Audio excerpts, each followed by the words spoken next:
G'day guys, how you going? This is Mick. Today I'm going to do a 6-month review of the Marin Rift Zone E1. Yeah, it's a mouthful. But yeah, I've had it for over 6 months now, and I've had a couple of guys ask me different things about different parts or how the bike handles, and yeah, and I thought I'd going to give a nice honest rundown of the bike. I'm going to touch on climbing. I'm going to do some trail riding, some flow trails with some jumps and drops, and yeah, take on something that's pretty rocky and rooty, and yeah, just to get a feel of the bike, to try to get all sort of a general brush over of all the sort of riding that I do on it, and my thoughts on the bike.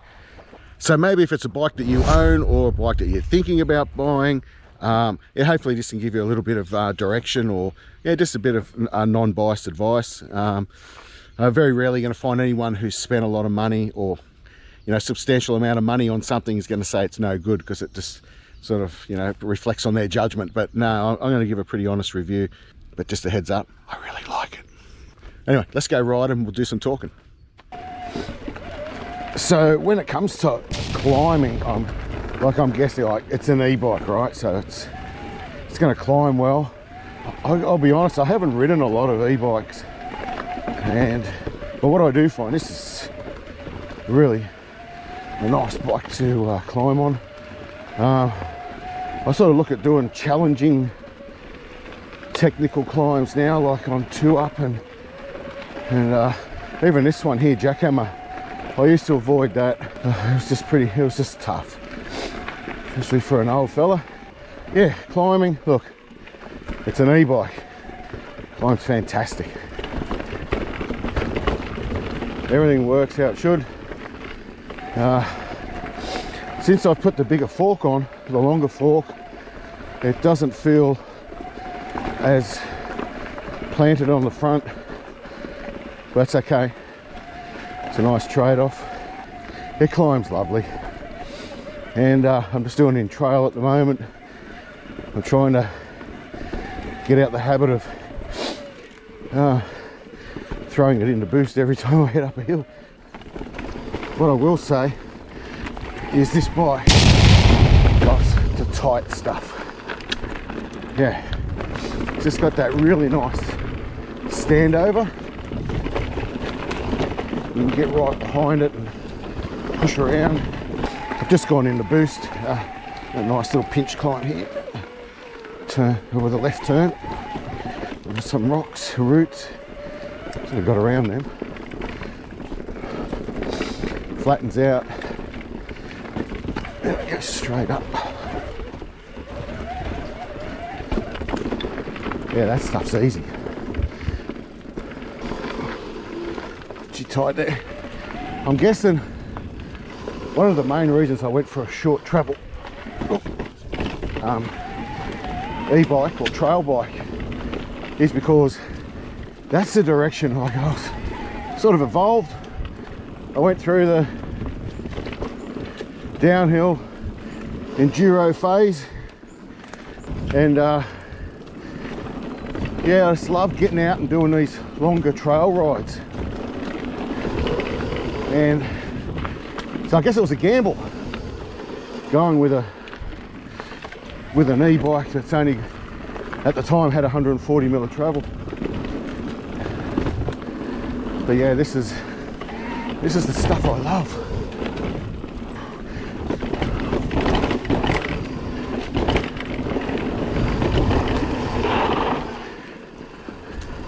Yeah, I mean, who couldn't love this?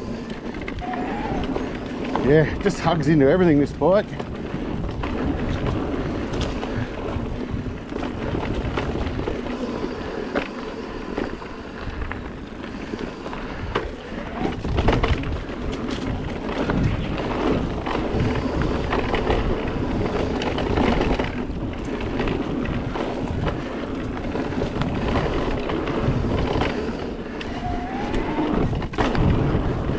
So if you're after a bike, it's going to do longer trail riding and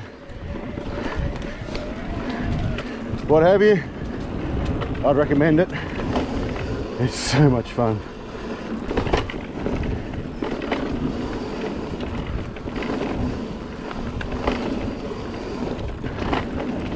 Handles so well.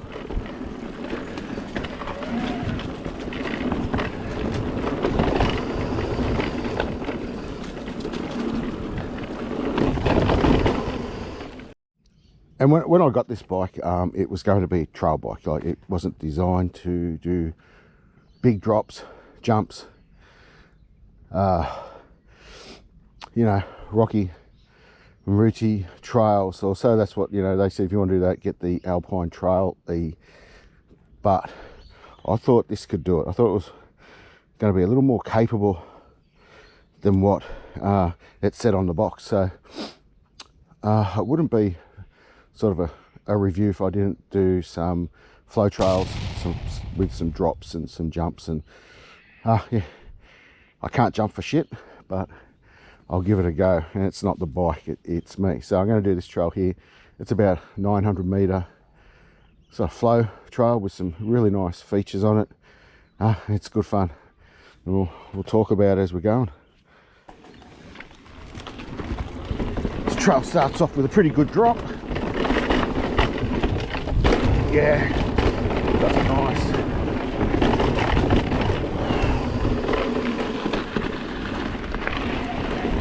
Corner's lovely. A little bit loose in here. Oh, that's come loose. That truck. Oh. Okay, someone's been down here kicking stones. I nearly went off the trail because of a rock in a nasty place. Okay, we'll have to probably take it a little bit easier.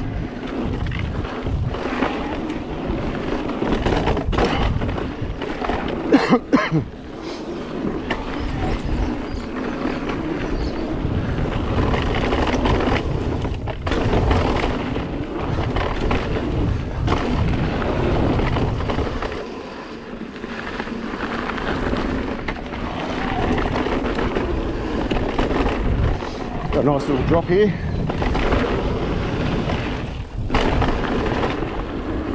A bit bigger than it looks. And a jump I can't do.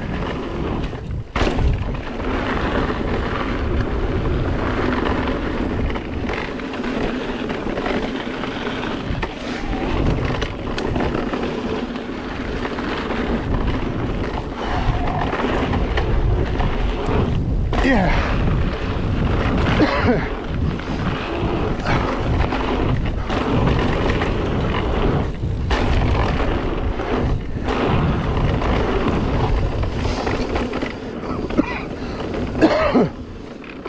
I got a spider. Swallowed a spider web. Okay. Yeah, it's the only thing holding this bike back's me.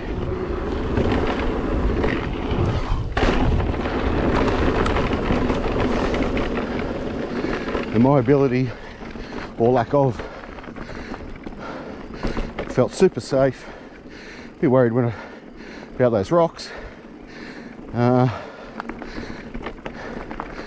going to pause for a minute and try to get rid of this spider web down my throat. I wanted to do something with some rocks and roots. It's something a little bit chunkier and pinch climb. Yeah, and I thought it'd be fun to do this trail here. This is called Whitey. It's a black trail.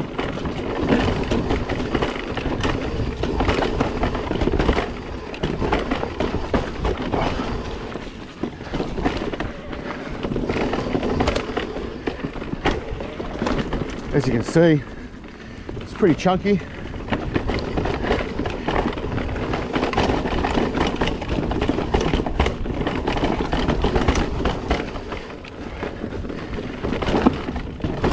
I don't feel that I'm underbiked, especially this 160 DVO up front.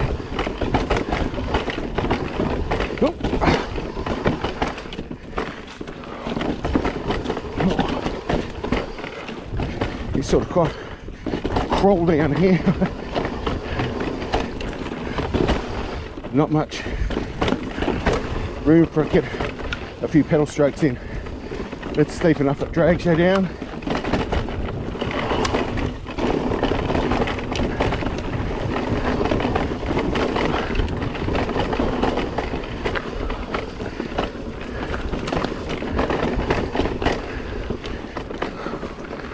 There is a big drop here that I don't do.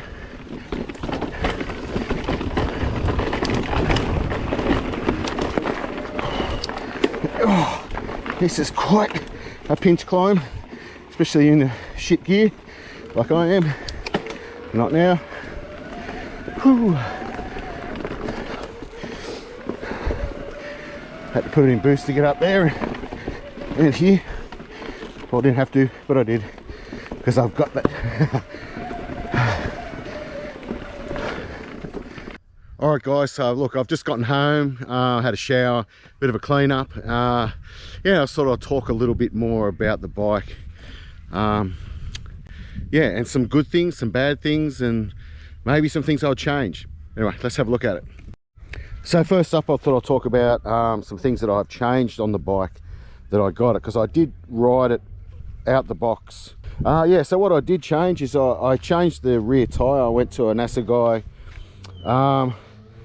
pretty early on because I ripped the sidewall out of the other tire, and it was a tire company tire, same as the one that's on the front here. I really liked the tire, and it was just a shame I couldn't save it. But yeah, I was really happy with it. I thought it was a fantastic tire, but this is like next level. This is really good. As you can see, she's got some wear on it, but yeah, I really love this tire, and I really like this tire as well. But yeah, I got no problems. We'll swap this one out eventually for the Assegai. I did change the grips. I went to the PMW Loam XLs. At first I really didn't like them. I thought they were like too short a grip, but I'm really used to them now. I think they're fantastic, and that is it. That's the only things that I've changed on this bike since new, except for the fork. That's a different story. So it does come with the 140 mil fork, and which were the Pikes, and they were fantastic. I really liked them, but I blew them out. But I put these ones on. These are from my Ripmo, the DVO Diamonds, and they're 160 mil. These bikes should have come with 160 mil forks. They are fantastic. The change, like I didn't notice no bottom bracket, you know, rise or anything like that. Everything just felt really natural. It does get a little bit poppy on some like really techie climbs, but the trade-off, like going down the hill, is amazing. It feels fantastic. The rear shock, look, she's just pretty basic rock shocks. I really like it. It's comfortable. I do have a DVO I could possibly put on. I'm toying with the idea, but this one does the job, and I really wanted to make sure that I just used everything that was already on it. That was the big call for me. I really wanted to, like, straight out the box. I probably could have cleaned the bike before I've done this part, eh? But yeah, I really like the rear shock. It just feels so like responsive, and I've got it. It took a little bit to get it dialed in, but yeah, it's really nice. Really, I'm more than happy with that. So the TRP brakes are absolutely outstanding. I love them. They're so grippy. I like to grab right into the brakes. I don't like a sharp sort of pull on a brake, so these are ideal for me. Got a really nice lever. Yeah, they work. I've ridden like a lot of kilometers in a ride with a lot of braking, and they just do the job. They're fantastic. Oh yeah, I'm more than happy to have these on the bike. They're really nice. The other thing too is the Shimano grip set. You know, it is a Dior, and I acknowledge that, with a Sunrace cassette. But yeah, look, I'm not a big fan of Shimano. To me, I think Shimano should stick to making fishing rods and fishing gear. But you know, it is what it is, and Like, it's no big deal. You do have to do a lot of work. I found early on, especially tuning it. I was tuning them out after every sort of third or fourth ride, but I've got it now. It's no problem whatsoever. Sort of like just set and forget. So that really suits me. Yeah, so look, I wouldn't change it, but if I had to, I would go along the SRAM line. But yeah, it does the job. The Trans-X dropper post was something I thought, you know, I'm going to have to swap this out because I heard so many bad reviews. And the lever, and I'll be honest, when I started riding this bike, the lever was just horrible. It's the first thing that's popped out. Look, I'm used to it and it does the job. The bar and stem there, Marin brand, house brand, they do the job. The handlebar's got a really nice sweep, feel really nice. 780 wide, they're probably a little bit shorter than what I normally ride. I usually go the 800 or plus, but yeah, I'm really comfortable with these bars. They're really nice actually, and yeah, they're staying. I found the motor to be flawless. It's got plenty of kick. I'm really happy with it. It's only an EP6, but yeah, I really like it. I couldn't be happier with it actually. It's enough for me. I have had a couple of error codes pop up on here, and basically that's from when I do after a climb, and if I'm in boost and I stop at the top of the trail and I sort of like fluff around a bit, and then it turns itself off after a few minutes, and I turn it on and start pedaling and the error code comes up, but it's still all working. I pedal backwards and the red lights go off and it seems fine. I've done a bit of research on it. Yeah, apparently it's common, or it can happen. Not so much common, but it can happen. But I really like it. I like the ergonomics of it all, how it all works. It's so easy to use. Yeah, and the motor, it's been flawless. I really rate it. The wheels are super tough. Like, I've bashed them up pretty hard, and yeah, they're still true as. I've got a couple of little scratches on the rims, and I did have to replace one spoke from up the front, but that's nothing. That's, as I said, that's mountain biking. Things like that happen. But yeah, I'm really happy with the wheel set. I thought that would be one of the first things that I may have to swap out, but no, they're really tough, and yeah, great. And also it's got like a cush core. It does come with cush core front and rear. I've only got it in the rear. I took it out the front because when the bike arrived and I was putting it together, the cush core was all bent in and twisted around, wasn't put in properly, so I just took it out and just set it up, and you know what, I'll keep that. Anyone wants a cush core, give me a yell. But yeah, the wheel set's fine, it's great. So the cranks, all the other little bits and pieces, everything just works. So just touching on a couple of the issues I had or still have.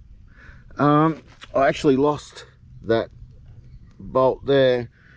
Yeah, that come out, and I didn't realize it. I sort of got home and, oh, I'm missing a bolt. So I just went down to the local shop, local hardware, and I paid 15 cents for exactly the same bolt each. I bought 4 of them just in case it happens again.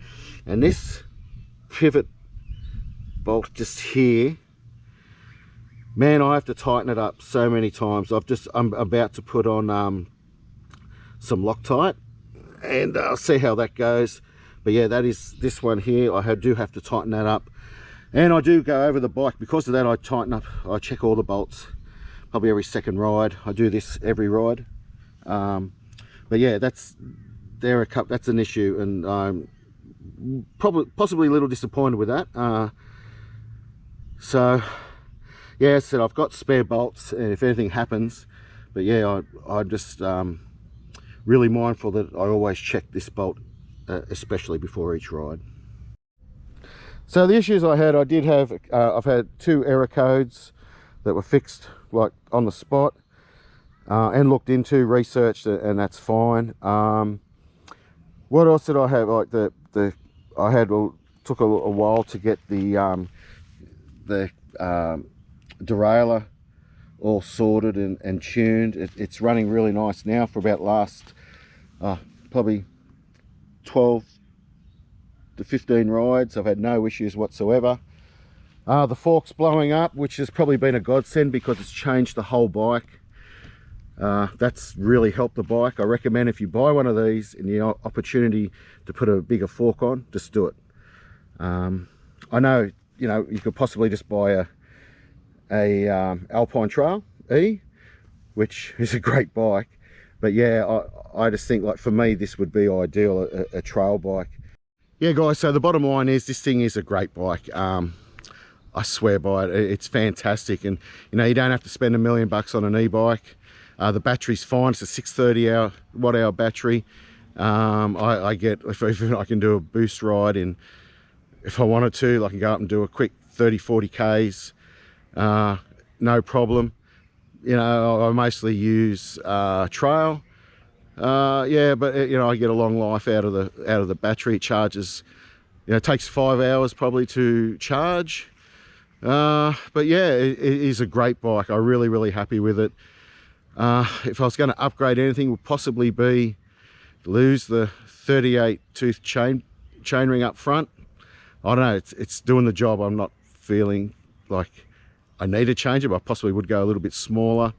Maybe an Assegai on the front, but I'll wait till this one wears out. And that's it. It really is a nice bike. I rate it. I really do. It's such a nice bike, and it's definitely improved my riding. So if you think about getting one, or you've got one you want to talk about, I'd love to talk to you about it.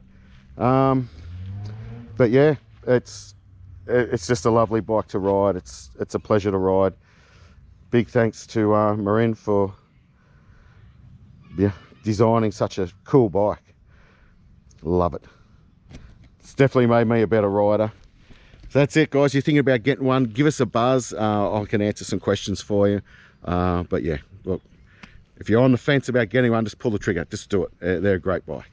All right guys, I hope you enjoyed that review, and yeah, we'll see you again.